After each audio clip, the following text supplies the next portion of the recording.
Voyager dans les temps et dans l'espace au travers différents ouvrages, vous faire découvrir différentes réalités, ça et là.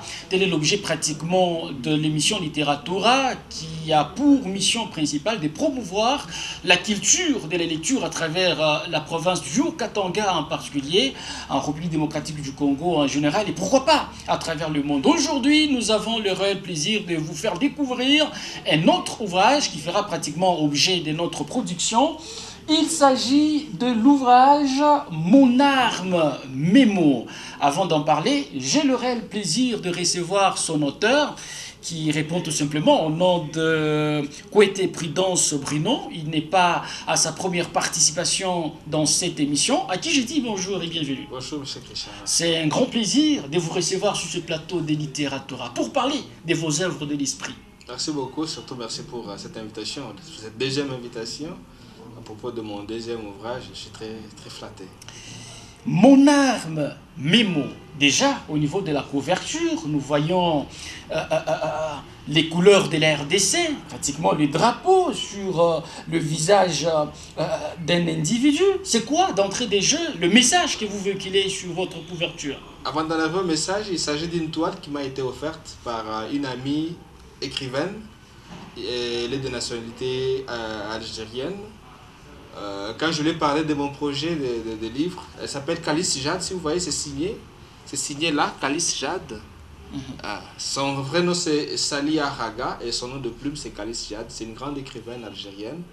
Et c'est elle qui m'a offert cette toile pour que je puisse la mettre sur ma couverture. Alors, comme je lui avais demandé, elle me l'a fait sur les couleurs nationales. Quoi, et ça a un sens pratiquement. Oui, je suis d'abord de nationalité congolaise avant de prétendre être cosmopolite. Et aussi, tout le contenu qui est là-dedans, dans cet ouvrage, s'adresse d'abord aux Congolais. Ainsi, mon arme, mes mots, c'est pour le Congolais. Exclusivement pour les Congolais. Cet ouvrage qui contient pratiquement 93 pages est publié aux éditions des Inconnus.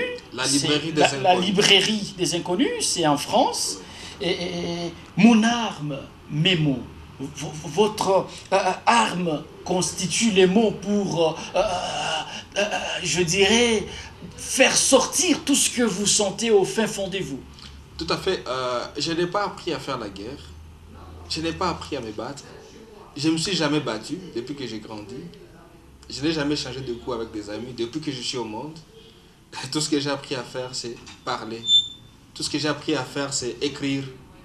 Et j'ai trouvé que je pouvais faire un sabre de mots avec lesquels je pouvais combattre les mots. C'est-à-dire, tous ces mots qui nous rongent, ça ne sert à rien qu'on aille chercher l'épée, qu'on aille chercher une arme. Mais nous pouvons utiliser nos verbes pour soit les détruire, soit les encenser. Et moi, j'ai appris à utiliser les mots pour me battre. Donc, mon arme, mes mots. Je n'utilise que les mots, le verbe, pour soigner les mots qui rongent nos cœurs. Alors, vous ne vous êtes jamais battu, vous venez de le signifier. Et ici, je dois préciser que dans votre ouvrage, vous parlez de la paix. Je parle de la paix. D'abord, j'ai fait de la non-violence une vertu. Et dans ce domaine de la philosophie politique, j'ai comme idole Gandhi, qui est le père de cette non-violence au niveau dans la sphère politique. Et c'est au nom de la non-violence que j'ai appris à répondre avec le verbe. J'ai appris à soigner les mots avec le verbe. C'est ainsi que je trouvais que j'avais une très belle arme pour moi. Et cette arme, c'était les mots, le verbe. C'est ainsi que je vais intituler Mon arme, mes mots. Voilà. Mon arme, mes mots. Alors nous allons entrer en profondeur de votre ouvrage pour sélectionner certains titres aussi accrochants, question de donner les goûts à ces milliers de téléspectateurs qui nous regardent, qu'ils aient également le même goût que nous. Parce que quand je parcourais votre ouvrage, je me suis dit, si c'était à manger, sûrement, ça ne serait que ça comme recette. Merci. Alors, à la page 11, pour entamer les contenus de votre ouvrage, vous dites « Vers l'au-delà ». Nous vous permettons pratiquement de faire une petite lecture par rapport à cette première entrée dans l'ouvrage. Ah, merci. Au méridien de mes jours précipités, j'irai vers les portes de l'au-delà. Je suis privé du reste de mes années. Ma durée s'en est allée, emportée loin de moi, loin de ma patrie. Congo, terre de mes aïeux, écoute du haut de tes montagnes la voix de ton griot en désarroi. De loin, l'envahisseur est venu. Il m'a trouvé dans ma nuit, m'a opprimé sans cause. Comme un lion, il m'a brisé tous les os. Je perdu mes forces, non mon courage. Comme une grue, ainsi je grommelais. Je gémissais comme une colombe. Dans l'amertume de mon âme, il m'a précipité vers l'au-delà. J'irai doucement, rencontrer mes ancêtres précipités avant moi. Jusqu'au lever du soleil, je ramènerai une voix aiguë pour chasser ton amertume et mettre à nu ces conceptions incongrues. Vers l'au-delà. Qu'est-ce que l'au-delà vous a-t-il fait? C'est plutôt un message que je lance. Et je promets en tant que griot que je vais aller me ressourcer dans l'au-delà. Parce qu'en tant qu'Africain, en tant que griot et en Afrique, nous avons cette croyance à une vie Après la mort. à l'après-vie, une vie après la mort. Et que, en tant que griot, nous croyons qu'il y a tous nos ancêtres qui sont partis avant nous, ils sont quelque part. Mais de quels ancêtres s'agit-il dans le cadre de cet ouvrage? Il s'agit de tous ces braves hommes et femmes qui ont milité pour l'indépendance de la République, qui ont milité pour la liberté, qui ont milité pour la paix, et qu'on a renvoyés injustement vers l'au-delà, soit en les tuant, en les massacrant. Ils sont allés dans l'au-delà. Mais leur combat doit être perpétué par cette génération qui est en train de venir.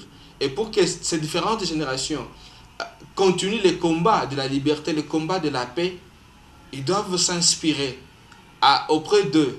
Et c'est ainsi que, par cette figure, donc, on va vers l'au-delà, autrement dit, on veut s'inspirer de la force, du courage, de l'amour patriotique, de la détermination qu'ont manifesté ces hommes et ces femmes qui sont battus pour la République. Afin de pérenniser leur combat. Et si vous parcourez l'ouvrage, je n'ai pas eu honte de citer Kimpanvita, de citer Ngapeta Anuarité, de citer Lumumba, de citer Simon Kimbangu, tous ces pères de notre indépendance, tous ces hommes et ces femmes qui sont battus pour notre indépendance et pour notre liberté, et je fais appel à eux. Autrement dit, je fais venir vers moi l'idée force qu'ils ont manifestée, la force qu'ils ont incarnée, le patriotisme qu'ils ont incarné en eux et avec lequel nous devons nous battre pour rassurer une certaine survie à la République. Et là, on peut dire que ceux qui sont dans l'au-delà ne peuvent pas regretter de voir leur force ne pas produire des fruits. Vous êtes là pour le représenter valablement et conduire pratiquement la population à une paix durable. Nous avons plutôt l'obligation et le devoir de continuer le travail qu'ils ont fait. Regardez les années des indépendances. Vous avez des Lumumba, des Kasavubu et des autres. Quel niveau d'instruction ils avaient par rapport à nous d'aujourd'hui? Regardez Kimpanvita à l'époque. Qu'est-ce qu'elle avait comme niveau d'instruction? Mais regardez les combats qu'elle a eu à mener pour la République. Mais si aujourd'hui, nous continuons à marcher sur ce qu'ils ont fait, c'est une insulte envers eux. Nous avons plutôt le devoir de continuer le travail qu'ils ont mené.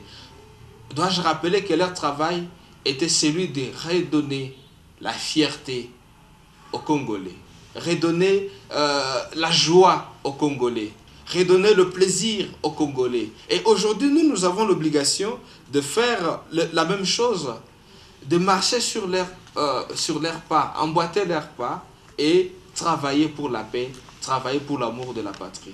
Je comprends que le patriote, le vrai personne qui aime ce pays, il y en a encore, bien que d'autres sont visiblement distraits. À la page 18 de votre ouvrage, vous nous dites « Je ne suis pas né rebelle. Ils demanderont « N'as-tu pas peur ?» Ils comprendront, je ne fais que suivre mon cœur. Je ne suis pas né rebelle à me voir. Vous vous en convaincrez. Je prends à témoin ma mère. Déjà mon silence l'a toujours intriguée. J'ai juste refusé de laisser libre cours à cette société tant dénaturée où nous vivons comme des vautours, sans cœur, on dirait. Vous n'êtes pas né rebelle. Je ne suis pas des rebelles. Déjà, ma mère le sait. Mon silence l'a toujours intrigué. Elle s'est toujours demandé mais comment je parle pas. Mais je ne suis pas né rebelle, c'est normal que je sois calme, que je sois un peu humble, un peu, je sais pas trop dire. Malgré que l'environnement est trop rebelle. Mais face à cet environnement qui commence à nous imposer certains rythmes, ça nous rend un peu rebelles. Et lorsque vous parcourez l'ensemble de l'ouvrage, vous avez tendance à être face à quelqu'un de rebelle. Et pourtant, je ne suis pas un rebelle. Mais c'est plutôt ce que nous vivons dans notre société, ce que nous vivons dans notre pays, ce que nous connaissons dans notre communauté qui rebelle. Et n'avez-vous pas peur de devenir rebelle sans votre assentiment? Ah, déjà, l'ouvrage démontre que je n'ai pas eu peur. C'est vrai, de nature calme, mais la société, face à la société, il y a des choses qu'il fallait décrier. Il y a des choses qui ont fait que des gens aillent en brousse, qui prennent des armes, qui tuent nos frères et nos sœurs. Il y a des choses qui ont fait qu'il y a aujourd'hui des gens qui ont choisi de faire la rébellion en brousse. Vous avez toute la partie est qui n'est pas à visiter paisiblement. Vous avez le centre avec le Kassai récemment. On a connu des choses qui ne se sont jamais faites. Mais les mêmes causes qui envoient des gens en brousse faire la rébellion nous concernent nous tous. Les mêmes revendications qu'ils ont, ça nous concerne nous tous. Nous ne sommes pas épargnés. Nous ne sommes pas épargnés de leurs problèmes. Lorsque vous êtes à Béni où il y a des problèmes qui sont à toi, je crois que vous avez parcouru le poème Béni crie vengeance. Oui, mais c'est un coin de notre pays qui demande à être vengé. Doit-on se lancer dans cette voie de la vengeance? Alors moi j'ai choisi le verbe, j'ai choisi les mots pour assister, participer à ces combats que mènent des autres. Tant bien que mal, je n'encourage pas la rébellion en brousse, mais j'ai choisi de faire la rébellion avec le verbe. Et c'est ça, ce que je fais. Wow. M'inspirant d'autres poètes qui ont parcouru l'histoire de l'humanité, qui ont su, avec leurs mots, avec leurs verbes, donner de la joie, de l'indépendance, de la liberté à leur peuple et à leur patrie. Mesdames et messieurs, je rappelle bien que vous regardez Littératura, Mon arme, mes mots. C'est cet ouvrage que nous sommes en train de vous présenter. Vous sentez que l'ouvrage vous invite au patriotisme. L'ouvrage vous invite pratiquement à compatir avec ceux qui vivent dans la misère. L'ouvrage vous invite à incarner l'esprit de bienveillance dans la société. À la page 33 de votre ouvrage, vous nous dites, allez-y les léopards. Ici, je ne pense pas que c'est les léopards, l'équipe de football. Non, parce que vous précisez ici aux forces armées de la République démocratique du Congo. Alors, de quoi est-il question? Dans ce poème, il est dédié au FARDC, à nos forces armées, aux forces armées de la République démocratique du Congo. C'est à eux que je dédie ce poème. Ce sont les plus oubliés de notre société. Regardez les conditions dans lesquelles évoluent nos militaires. Il suffit de visiter les camps Major Vangu, il suffit de visiter les camps Kokolo à Kinshasa, et il suffit de visiter les camps militaires partout sur l'étendue de la République pour se rendre compte des réalités dans lesquelles vivent nos compatriotes qui ont choisi de servir la République. Mais c'est grâce à nos léopards, c'est-à-dire à nos FARDC que j'appelle des léopards, que nous avons au moins l'assurance de vivre en paix dans ce pays. Nous avons au moins l'assurance de protéger nos frontières. Nous avons au moins l'assurance de protéger notre intégrité nationale. Mais qu'est-ce que nous faisons d'eux en retour? Ils sont les plus oubliés. Il suffit de voir les actions qui sont menées dans la communauté. Combien de gens se préoccupent de militaires? Il suffit de poser la question qu'est-ce qu'ils touchent comme solde pour se rendre compte. Alors moi j'ai choisi la plume plutôt, pour encourager, reconnaître leur bravoure au front, reconnaître ces mérites qu'ils ont, même s'ils sont oubliés. Il faut attendre qu'un militaire meure pour qu'on puisse lui faire des louanges, pour qu'on puisse lui donner des grades qui du reste ne vont lui servir à rien. Mais quand ils sont encore vivants, quand ils sont au front, en train de se battre nuit et jour, bravant les intempéries et les agresseurs, nous avons l'obligation de leur reconnaître ces mérites. Nous avons l'obligation et le devoir de les encourager. Et c'est ainsi que j'ai choisi de leur dédier. Alors pourquoi je les appelle des léopards?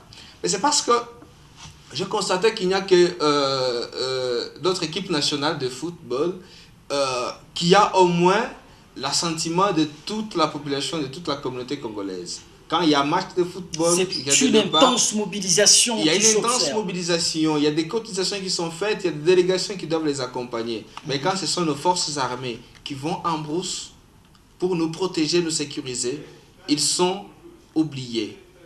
Il n'y a que parfois le gouvernement qui fait un peu d'effort, mais le reste de la communauté ne sait pas s'approprier ces combats que mènent ces forces armées, que mènent ces compatriotes qui ont accepté de tout sacrifier, de tout abandonner pour aller nous défendre. Alors que pouvons-nous faire si pas les encourager, si pas leur dédier ne serait-ce que quelques vers? C'est pratiquement ça. Et ici, vous sollicitez la même attention qui est accordée à l'équipe de football, oui, qu'il en soit pareil, oui, pour à chaque fois que nous apprendrons, à chaque fois que nous apprendrons qu'il y a un bataillon qui est envoyé à Beni, à Goma, à Butembo, à Kananga, je ne sais pas moi, à Ituri, à Ovira, à chaque fois que cela est fait, il serait mieux que l'on ressente ce patriotisme de la part de nous autres qui restons dans nos maisons, nos bureaux climatisés, qui dormons un peu, qui mangeons à satiété. Il faudra que nous qui restons ici au pays, nous puissions encourager, nous puissions manifester notre amour, notre accompagnement. Et cela va donner encore du courage à nos forces armées congolaises. Rappelez-vous, lorsque Mamadou Ndala, paix à son âme, c'est pratiquement à lui que je pensais quand j'ai écrit ces poèmes. Mamadou Ndala, lorsqu'il a mené avec bravoure ces militaires qui étaient avec lui au front et qu'il a reçu un coup de fil d'Étienne Tshisekedi à l'époque, et que, je crois que c'était Télé 50, excusez-moi de citer, c'était Télé 50 qui en avait parlé. Je crois même que Lambert Mende, à l'époque qui était ministre de la Communication, avait fait part de cela pour dire, voilà, nos forces armées qui sont au front ont reçu l'appel de notre compatriote Étienne Tshisekedi Wamulumba. Vous voyez ce que ça avait fait? Le pays avait bougé. Et ça avait démontré que voilà, il y a au moins des gens qui peuvent penser à l'armée, des simples patriotes qui peuvent penser à l'armée, et ça encourager nos forces armées. Mais si cela se faisait dans toute la République, lorsqu'on sait qu'il y a nos forces armées qui sont au front, et que nous tous nous levons, ça passe à la télévision, ça passe sur les réseaux sociaux, nous démontrons, nous prouvons à la face du monde que nous sommes de cœur avec nos frères, nos sœurs qui sont au front. Il y aurait harmonie pratiquement entre les forces armées et la population, bien que les relations sont presque en fissure depuis un temps. Quand les relations sont en fissure. On se rend compte que c'est pratiquement un ennemi. Pourtant, c'est aussi la population. Mais est-ce que nous nous sommes déjà demandé une fois pourquoi nous en sommes arrivés là? Il y a un délaissement. Est-ce que les militaires se sentent aimés de nous, la population? Ils ne se sentent pas aimés. Qu'est-ce que nous faisons d'eux?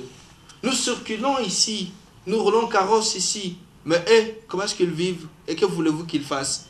Mais s'ils sentaient, même si nous ne leur donnons rien, mais ils sentaient cet amour que nous avons envers eux, cet accompagnement que nous leur accordons, mais ça leur donnerait encore de la force. Alors, parce que nous ne saurons vraiment pas aborder tous les titres, parce qu'on doit également donner les goûts à ceux qui nous regardent, de pouvoir lire aussi tranquillement l'ouvrage. Nous sommes à la page 62 où le titre est « Lève-toi, prends ton destin et marche ». Je t'ai pris à dire « prends ton lit et marche ». Ici, il s'agit du destin. Vous pensez que le destin n'est pas pris en main? À qui je m'adresse? Lève-toi, prends ton destin et marche.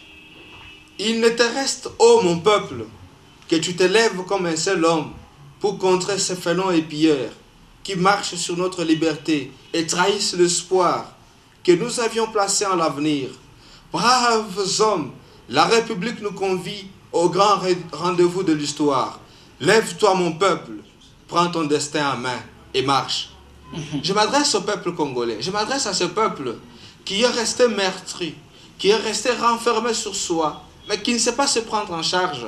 Et pourtant, nous avons eu un de nous, M. Laurent Désiré Kabila, qui nous a demandé de nous prendre en charge. Et nous prendre en charge, ça veut dire quoi? Ça veut dire que nous devons nous approprier le destin de la République. Nous devons nous approprier notre histoire. L'histoire du Congo ne doit pas être faite et écrite par les autres.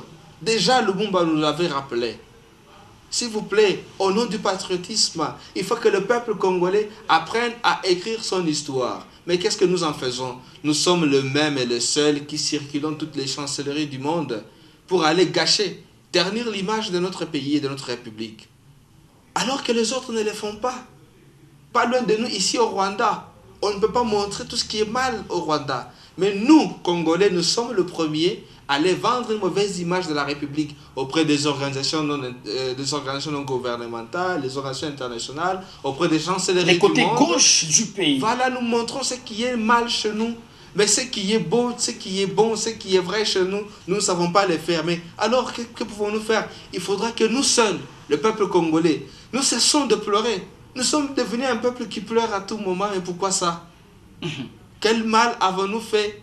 Alors que le destin du pays est entre nos mains. Le peuple doit changer la perception des choses. Le peuple doit changer la perception des choses. Le peuple doit revoir sa façon de présenter son pays, l'image de son pays. C'est nous seuls qui sommes les dieux, les créateurs de notre pays. Alors, notre destin est entre nos mains. Parce que nous sommes en train d'atterrir, quelque part, vous parlez de la lettre du griot au prochain président de la République démocratique du Congo. Je dois préciser ici que votre poème a été rédigé avant la tenue des élections du 30 décembre dernier. Tout à fait. Quand vous voyez le poème en question, il parle du 23 décembre. Comme les élections étaient prévues pour le 23 décembre, j'étais en train d'écrire, mais quelque chose m'est venu en tête. Je me suis dit que peut-être qu'il y a plusieurs candidats. Peut-être que celui qui sera élu ne sera pas de mon côté. Alors, qu'est-ce que je fais? Je lui ai écrit une lettre. Tant pis s'il la lisait ou pas, ce n'est pas mon problème. Du moins, je lui avais écrit. Et quand vous parcourez le poème, vous allez vous rendre compte que c'est effectivement ce qui s'est fait. Je dis, je n'aurai pas le temps de venir te féliciter. Parcourez ma page Facebook. Regardez toutes mes publications. Je n'ai jamais eu le temps de féliciter le nouveau président. Il est président, je l'accepte. Il est notre président à tous. Mais en tant que poète, je n'ai pas eu le temps de le féliciter parce que je l'avais dit. Et je dois respecter ma parole. Et comme je ne pouvais pas les féliciter, pourquoi je ne pouvais pas les féliciter? Mais parce que déjà je me disais, si vous avez lu le poème, il y en a qui vont contester votre victoire. D'autres seront là pour vous flatter.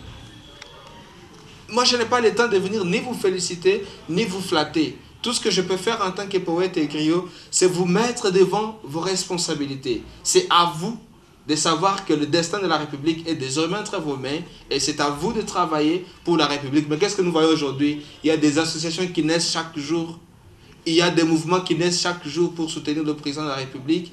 Il y a des gens qui veulent s'en approprier, qui en font une propriété privée. Le poète est presque un prophète.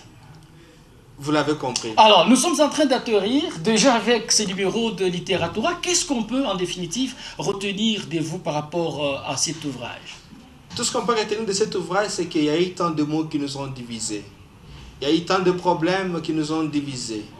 Il y a tant de guerres qui nous ont mis en deuil. Il y a nos frères qui se battent nuit et jour pour nous protéger. À eux, j'ai dédié ces vers. Mais aussi à toute la République, j'ai demandé que nous puissions nous approprier le destin de la République. Que nous puissions reprendre les choses en main. Que nous puissions de réapprendre que nous sommes les seuls à construire le destin de notre pays. Et pour cela, nous devons travailler d'un commun accord. Nous devons nous mettre la main dans la main pour travailler et faire redémarrer la République, la patrie. Nous n'avons que ça comme héritage. Il y en a qui sont morts. Kabila est mort pour ça. Lumumba est mort pour ça. Kimpavita est mort pour ça. Il y en a d'autres qui sont morts dans le silence. Il y a des militaires qui meurent chaque jour. Il y a des enfants, des hommes et des femmes qui meurent chaque jour au front. Et dans nos villages, dans nos pays, dans nos villages et nos territoires assiégés. Mais que pouvons-nous faire si pas les soutenir? Que pouvons-nous pas faire si pas leur donner cet amour qu'ils ont besoin? Et qu'ils ont besoin de se sentir aimés. En tant que poète, j'ai choisi de ne pas flatter. J'ai choisi de ne pas chanter pour quelqu'un l'encensé, non. J'ai choisi de dire de vérité. J'ai choisi de dire le mot là où il faut. C'est ainsi que la lettre au prochain président, telle que je l'avais écrit avant le 23 décembre, je me suis dit, il y en a qui viendront te féliciter, il y en a qui viendront te flatter. Mais il y a le destin du pays qui est entre tes mains. Il y a des mots qui nous ont divisés. À vous de savoir choisir. À vous de savoir travailler pour l'intérêt du peuple. Et à ce peuple de savoir travailler pour le destin de la République. Ça aura été pratiquement votre dernier mot, néanmoins, pour ces numéros de Littératura. Merci d'avoir répondu à notre invitation. C'est moi qui vous remercie. Je remercie à tous nos compatriotes qui nous ont suivis. Au nom de la patrie, je les salue. Mesdames et messieurs, ça aura été pratiquement la fin de ces numéros de Littératura. Nous vous retrouvons très prochainement, question de vous faire découvrir un autre ouvrage, parce que les livres constituent et continuera à être notre cheval de bataille. Au revoir.